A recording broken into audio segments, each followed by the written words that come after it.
Hey folks, today we're gonna talk about the King Tiger, which is going to be restored in Switzerland in the city Full Roenthal. I'm involved into restoring since 2016. The King Tiger has been found in a very bad condition.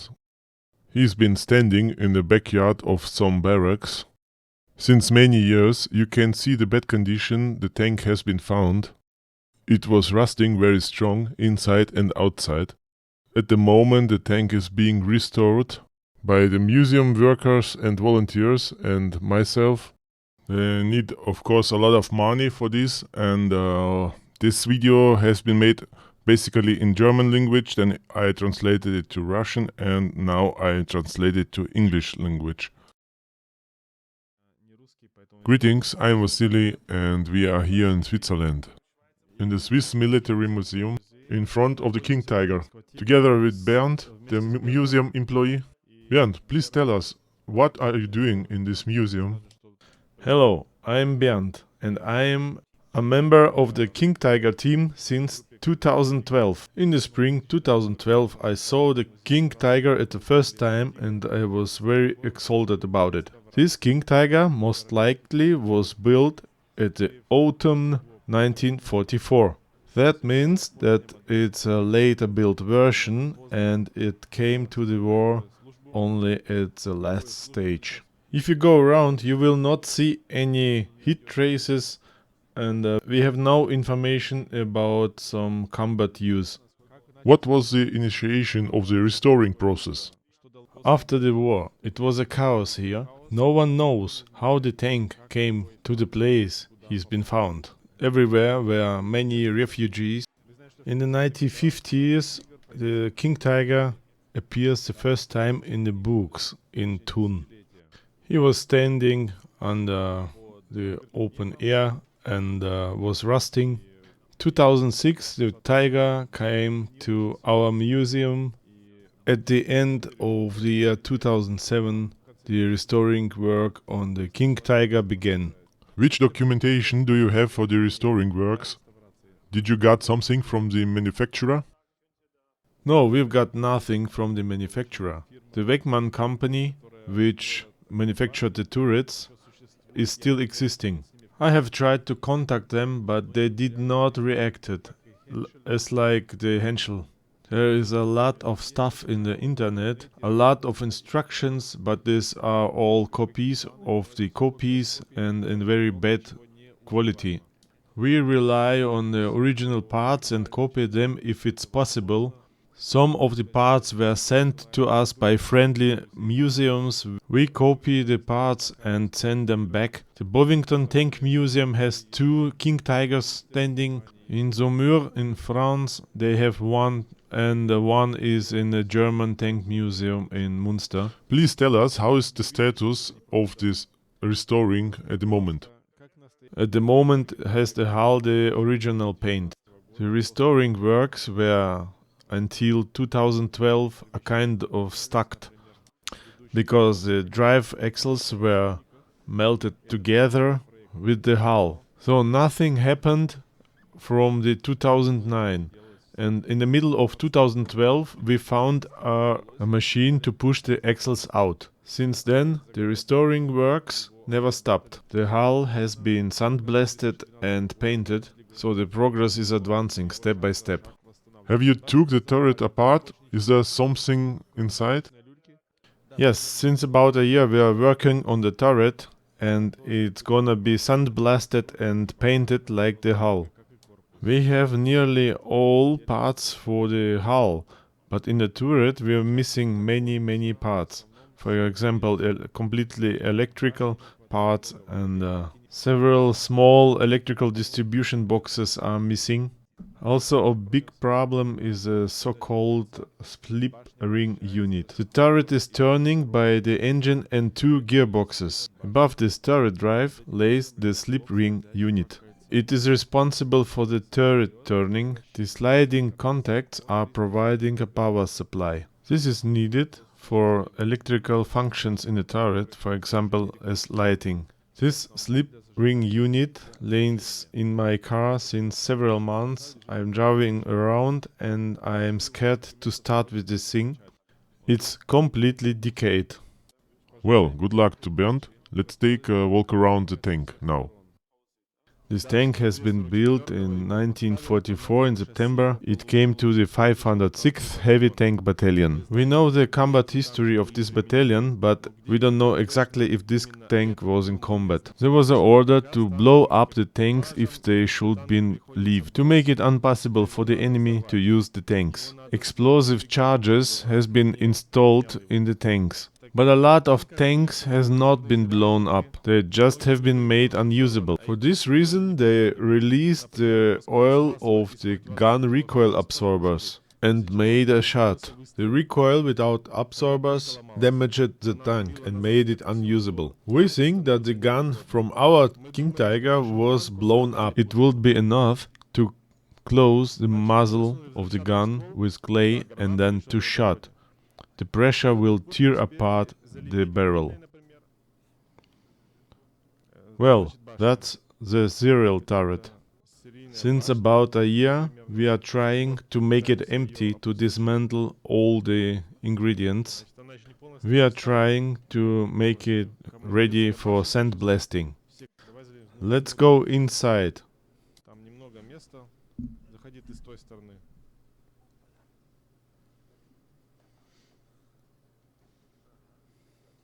Willie, our Sarge, is still doing some works inside here. Some attachments have been removed by violence. As you see, it's pretty well affected with rust. We had just to cut some parts off. That's the turret ring here. It just will be put on top of the hull. This is the commander cupola. The triplexes has been dismantled. They are still laying around somewhere here. Also commander's aiming sight. Also the optics. I still don't know exactly what we still need. This is the ventilation. The fan is missing. This port is for the close combat defense weapon. It's a kind of mortar to shot some grenades at the attacking infantry in close combat. This hatch, I think it's for the loader. It just has been removed. This place is for the gunner, and here's the loader sitting. This hole is for the aiming optics. The loader had only a little seat. The gunner has a really good seat. It's laying down there.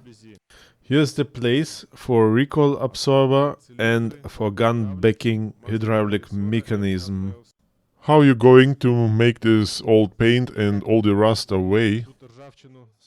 This is going to be sandblasted. We have a contractor for this one. He made also the hull. What's about the engine? Is it ready? The engine is going to be completely renewed.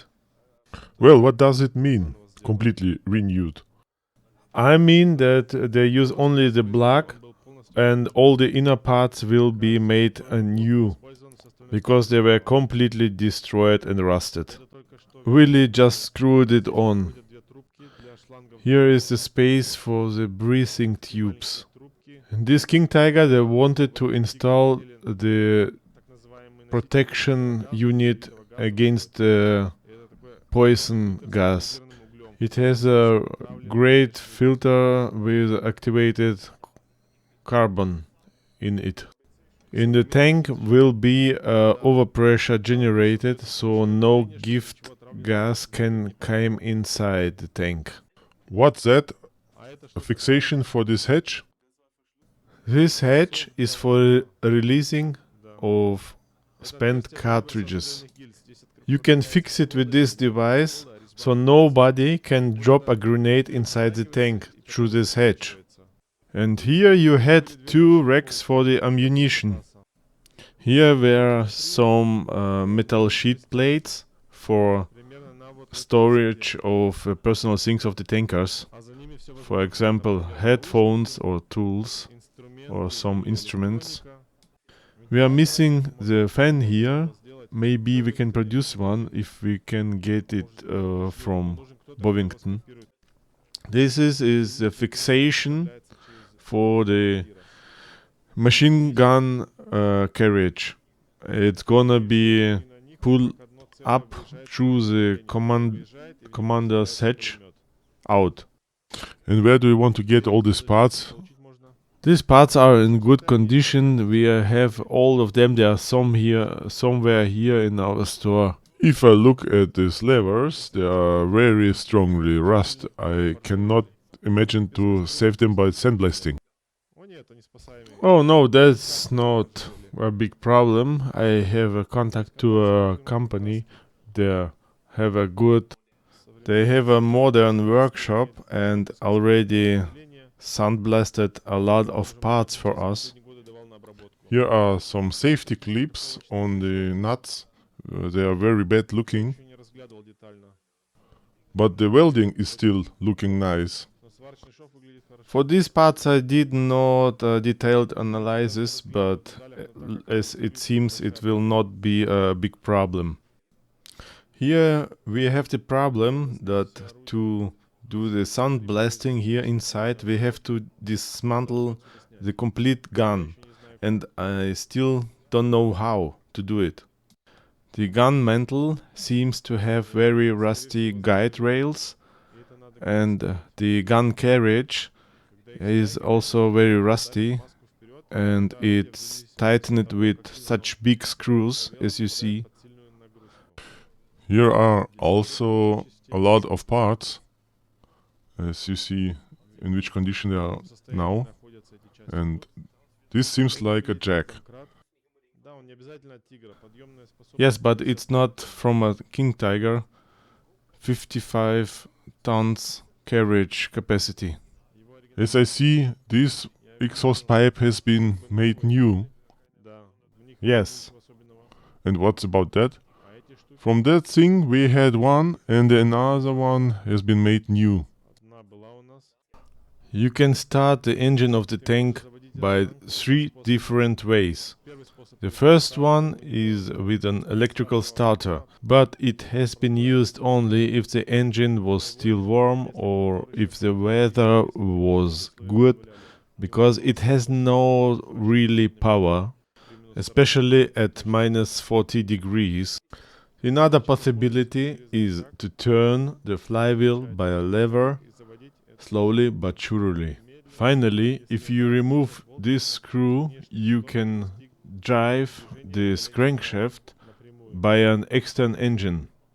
Through this opening, you can warm up the cooling fluid by an external source.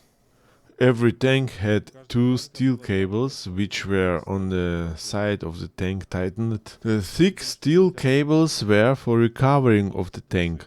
The thin steel cables were for remounting of the tracks on field. Here's the hull.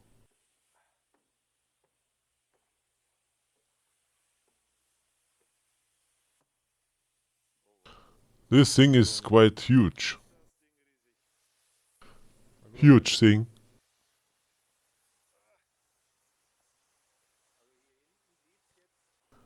This tank is to be mounted there, and tightening is over here.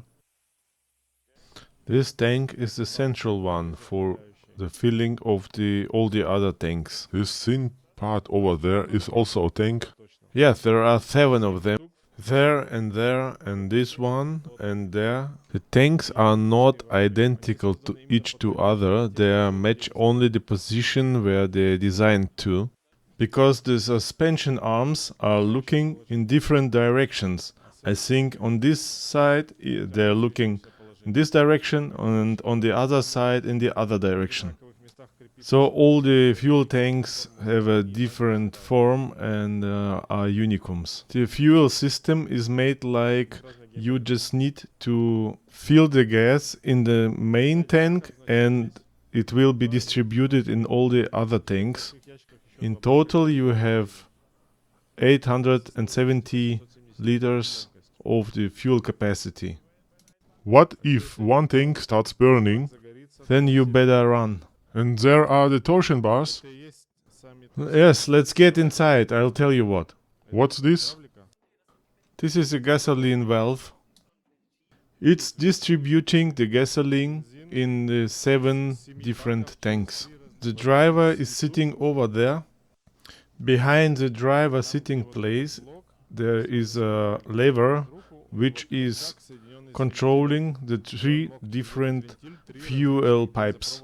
The driver can switch them. And here will be the electric distribution box, am I right? Actually, this is a big problem, as no one from all the King Tigers we know has this complete electrical distribution box. The other problem, all electrical elements on this panel and also the relays are different for each King Tiger. It starts with the big main switch on this place. We don't have this. It completely rusted. Here should be a relay which is for the voltage responsible.